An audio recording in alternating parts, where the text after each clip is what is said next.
Hello and welcome to 10 Minute Takes. This is where we give you the rating first, then we discuss what we liked and didn't like about the movie we watched. We have 2 episodes to do today. The first one is The House with a Clock in its Walls, followed by Mandy. So you ready to rate this one? Yes. So, The House with a Clock in its Walls. We're going to do that in 3, 2, 1. Wait for it. Yeah. I was kind of excited for this one too.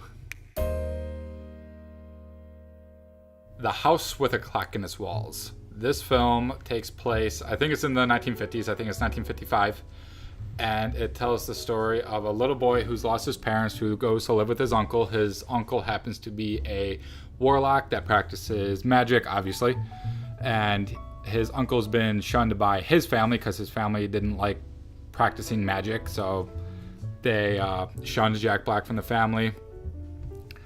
And when the kid gets there, he takes a liking to the magic, and the house itself seems like it's alive. Like the walls move, paintings change, the furniture and all that is alive. And the kid starts practicing magic. He's really good at it. And then there's this little mystery of this clock that's inside of the house that no one knows what it does, and it's counting down to something. So, with that said, I felt like this film was really at its best when Jack Black and Cate Blanchett were bickering with each other, sort of like the playful banter they had. And when it was at its worst, it was just not interesting.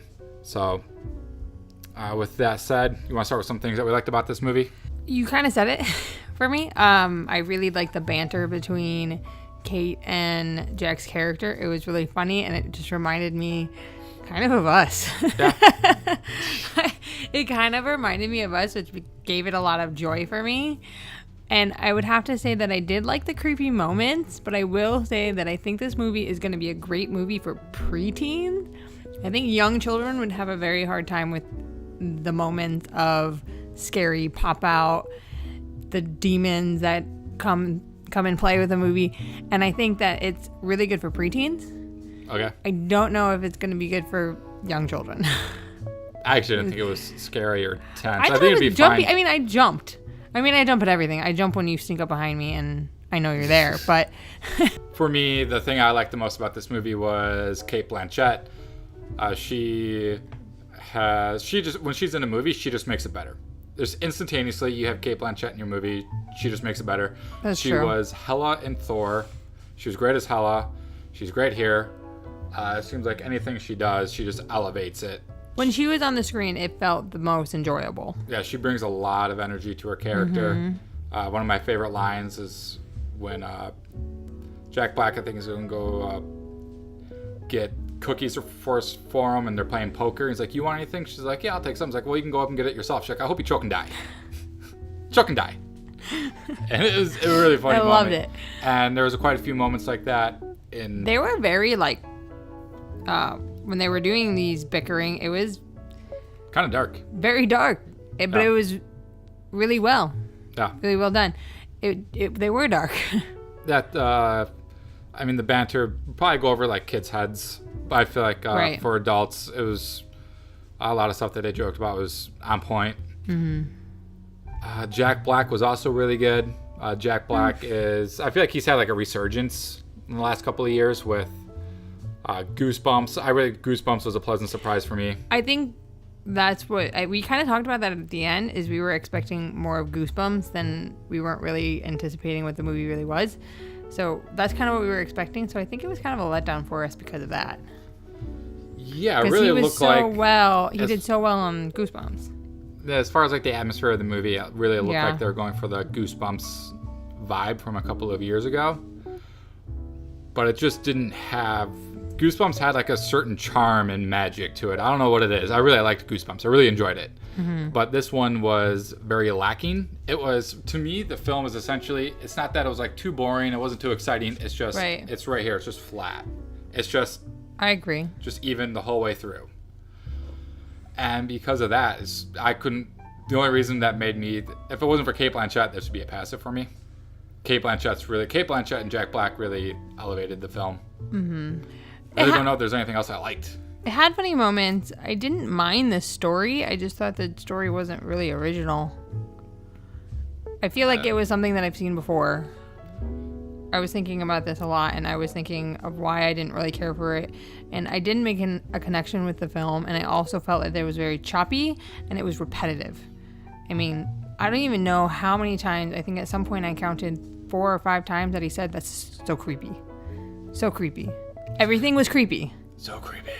Everything was creepy. Yeah. It was repetitive, and it was choppy. And then there were moments of humor that was funny the first time, and I laughed, and then it just kept popping back up, like with the lion.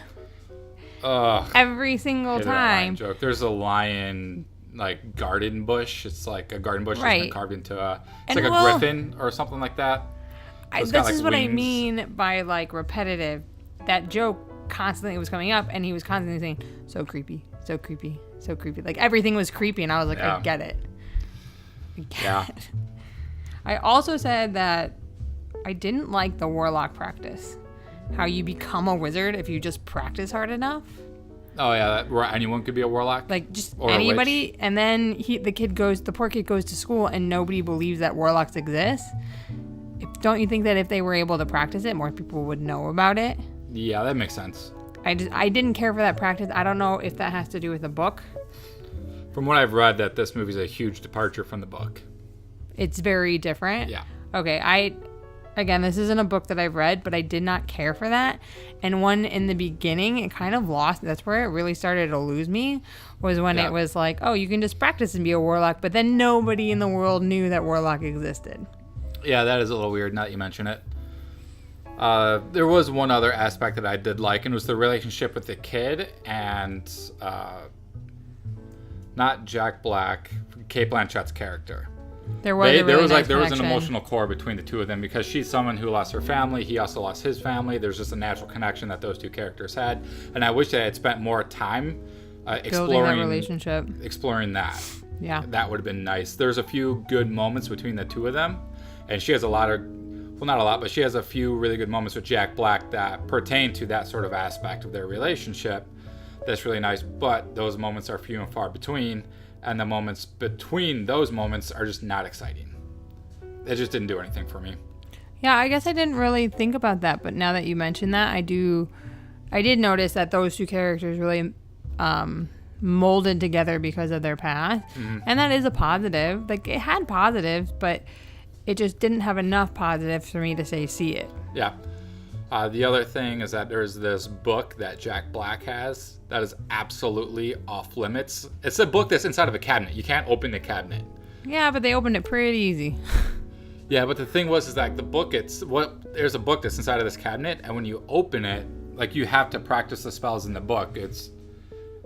I think they were trying to portray the kid as being so brilliant that he was able to just do it, which I didn't necessarily care for. Well, even when he did open the book and he started practicing the magic from the book, Jack Black's like, that's too far advanced. There's mathematicians in Harvard who wouldn't be able to do that. He's like, well, I did it. So I don't think Jack Black actually thought he was able to do it. It just felt like, to me, he was like, don't go in there because that book has a spell that can revive the dead. And I guess he was afraid he would specifically revive the guy that used to live in the house, even though the odds of him actually going to find that guy, that the old warlock that used to live in the house that Jack Black had, was slim to none. Well, it just felt like Jack Black was making a big deal. I got why the kid found the cemetery where he was buried. There were moments that showed, like, the book had something that was pointing the way.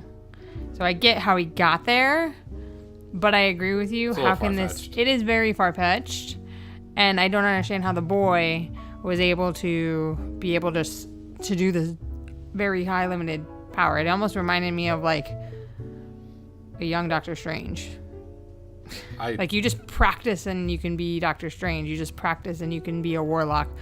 But obviously Doctor Strange's movie is way up here, and this movie wasn't as high and as appreciated. But it kind of reminded me of just, like, if you try hard enough, you can be a warlock. But I didn't care for that approach to becoming a warlock or a witch. Yeah. Do you have anything else you want to add? No, I think I'm good. Okay. That's it for this episode of 10 Minute Takes. We have Mandy next. That one's going to be interesting. I'm excited for that one.